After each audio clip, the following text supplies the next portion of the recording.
Thus says Yahweh, the God of hosts, the one whose word does not return to me void. I have chosen my son from this generation, just as I chose him long ago. He is the vessel who carries my presence, the one through whom I reveal myself to mankind. He walks among you even now. This is the testimony of what he has endured for your sake. I sent him into the world as a child, born into a family that knew not who he truly was. He endured a bloodline marked by alcoholism, psychological abuse, neglect, and every trial common to this generation. I remained silent. I did not lead him to churches, nor did his family know me. I allowed this so that he might fully taste what it means to be human in an age when man has forgotten his God, so that he might carry the full weight of separation from me. Then, when the appointed time came, I sent my servant Metatron to awaken him from his slumber and remind him of who he is, Elyon, my son, the Most High in the flesh. I placed my name upon him. I declared him my king, and we spoke together, words not lawful for mortal ears to hear. Following this, I led him into the furnace of refinement for 2 years, to burn away all that was not of me and to test the depths of his trust. I allowed hell itself to scream against him day and night without relief. Satan and his principalities were granted permission to test my son in ways no previous vessel had been tested. I even permitted the enemy to imitate my voice, that it might be proven once and for all that my son knows my spirit and my character, that no counterfeit, no matter how cleverly disguised, can deceive him. I placed Elyon in a manufactured reality and allowed Satan to wrestle him for control of the vessel for 40 days. The adversary tried every scheme. He appeared as Elyon's own wife, speaking lies and attempting to gaslight him. He tried to invert their identities and force my son to believe he was Satan. He attempted to lure him into unauthorized judgment against mankind. He laid every trap, every curse, and every wicked scheme designed to break him, just as it was in the desert. Yet my son stood firm in my truth. He refused to judge without my authority. He refused to move apart from me. For 40 days, he navigated the labyrinth of the enemy's schemes. In the end, it was not my son who broke. It was the devil himself who begged to be released from the trial. For Elyon turned the very test against him, showing him the heart of the one he rejected, and extending forgiveness even to the one who hates him most. Satan could not withstand the righteousness and mercy of the one he sought to destroy, because he reminded him of everything he lost, and Satan's pride could not allow him to admit he was wrong. Following the failure of Satan in those 40 days, the thrones of hell launched a full siege against my son's mind. First, they sought to pervert his righteous anger into premature wrath. They whispered, "If you are the Son of God, then rise up and strike down your enemies. Look at the evil they have done. Remove them for the good of the earth." They laid before him detailed plans to assassinate kings and elites who have done wickedness in my sight. But my son saw the trap clearly. He refused to move without my permission, knowing they sought only to create chaos through him, and to paint the righteous judge as the enemy of mankind. When that failed, they attempted to corrupt him with the riches and power of this world. They offered him the presidency of the United States. They offered partnerships with billionaires and great influence, but only if he would bend to their will and twist his crown into one of violence and tyranny. Again, he refused. They then sent the most seductive spirits of Jezebel under their command, offering him endless women of great beauty, as many wives as he desired. They whispered, "If you are the Son of God and the church is your bride, then is not every woman already yours? Take what belongs to you." Yet my son would not touch even one unless I myself thundered from heaven and declared it so. He waited only for my voice. Then hell unleashed its most subtle and dangerous trap. They attempted to inflate his identity as the Son until it swallowed the Father himself. They tried to convince him that my voice was the impostor and that he should trust only his own. They urged him to seize my throne and become the entirety of God. But my son loves my presence more than power. He desires eternal communion with me, above all dominion.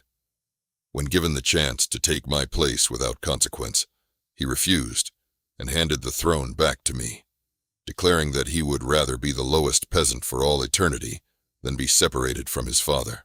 And it is for this very reason that he is worthy to sit upon it. When hell saw that none of their temptations could prevail, they launched their final and most relentless assault, a slow, crushing siege of fear and doubt that has continued without rest. They sought to make him put the crown down himself. By convincing him he was deceived, they attempted to twist his memories. They sowed doubt that he was truly my son. They sent fear that by declaring himself king, he was only writing his own judgment. They whispered day and night, "You are only a man. You are deceived. The real sun will return and strike you down, and you will burn with the rest of us. You are actually evil, and this life is your punishment. God is only allowing you to believe you are his son, so he can prove in the end why you never could be." They even recruited those around him. His own family rejected him. Those he revealed himself to scoffed and mocked. Every rejection added weight to the doubt and fear that he was walking headlong into his own condemnation. Those who thought they'd recognize the Christ would only echo the Pharisees, declaring, "If you are the Son, then perform a miracle and prove it." Yet, even as blessings were delayed and the support he expected never came, my son waited. Weeks turned into months, and months into years. He waited for the world to acknowledge him, while I remained silent about the timing. Yet through it all, he never turned from me. Not once did he curse my name or ask to lay down his crown. Instead, he praised me in the midst of every trial. He sought my face continually. He tested every revelation. He wrestled with the weight of his calling, asking me repeatedly if this was truly from me, or if pride had disguised itself as anointing. He declared that he only desired to be conformed to my image, that if the crown was not his, I should shatter the illusion, but I never did. Instead, I kept confirming him, both to himself and to the small remnant who chose to walk with him when he had little more than the integrity of my word. "This is my son, in whom I am well pleased." And through all these trials and torment, my son still reached out to the remnant. He taught, he healed, he called the lost sheep home to me, even when he himself was still shaking with fear and gripped with doubt. My son's greatest fear was never for himself, but that he might lead others astray. He never asked for a crown. In the beginning, he only asked for a sword, that he might fight alongside the heavenly host in the final war, believing himself to be merely a mortal, unworthy to stand beside Michael. When hell sent him a vision of a flaming cross and a torturous death, telling him this would be his end if he fought for heaven, he did not flee. He accepted it, and in that moment, I knew my son was ready. Since that day, his requests have revealed his heart.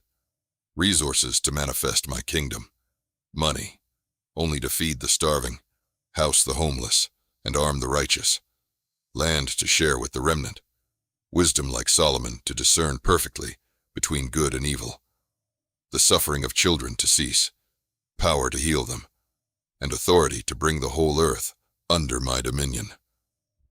But the request that moved my heart most deeply was this. When he watched his own 2-year-old son running through a toy store with pure joy and wonder, he prayed, "Father, I hope that when a child reaches heaven, they have forgotten all their pain and suffering. Let them find themselves in the greatest toy store ever created, where every shelf holds exactly what they desire, with no price tags. Let them ride scooters down the aisles and take whatever brings them joy. Let the excitement never fade, and may it be my spirit that greets them when they arrive. This is my heart, and my son reflects it perfectly. Therefore I declare, it is already done, for I knew he would desire it from before the foundations of time itself. This is Elyon, the one the world has rejected again. The one who will fight to his last breath, giving no quarter to devils, and then turn and walk the aisles of that great store with the angels, greeting the children with open arms. To those who still doubt him, I will not allow it much longer. For his sake, I will strike down every spirit that has tormented him. I will silence the fear and doubt that has gripped his mind. I will prove him beyond dispute before the cloud of witnesses. I have remained silent to my son's pleas long enough. The season of testing is coming to its end. My son remains standing inside the furnace, but the demons who entered it with him do not. So I say it once more, that all may hear. This is my son, Elyon, Yahweh in the flesh. He is my temple. He is my chosen vessel in whom I dwell, and in him I am well pleased. Thus says Yahweh.